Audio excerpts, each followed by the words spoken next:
দাগ লাগা, আগুনে পোড়া কিংবা ইঁদুরে খাওয়া টাকা, সাধারণত যেগুলো কেউ নিতে চায় না, সেই অচল নোটগুলোই এখন জীবিকার হাতিয়ার অশোকনগরের বনবনিয়া এলাকার বাসিন্দা সুনু বসুর। গত প্রায় 10 বছর ধরে এই অভিনব ব্যবসা করেই চলে তার দিন গুজরান।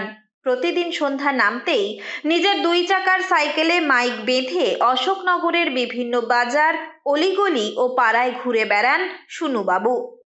টাকা বদল, টাকা বদল, ছেঁড়া নোট, কাটা নোট, টাকা বদল, টাকা বদল, টাকা বদল, টাকা বদল, ছেঁড়া নোট, কাটা নোট।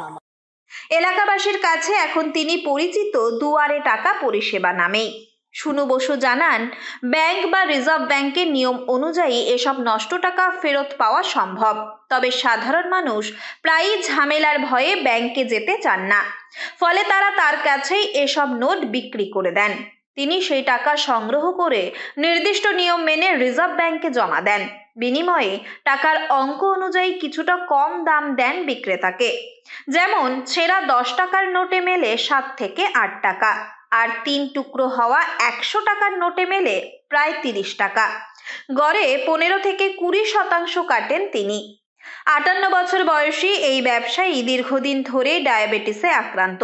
তবুও প্রতিদিন সন্ধ্যা হলেই তিনি সাইকেল নিয়ে বেরিয়ে পড়েন নিজের কাজের টানে।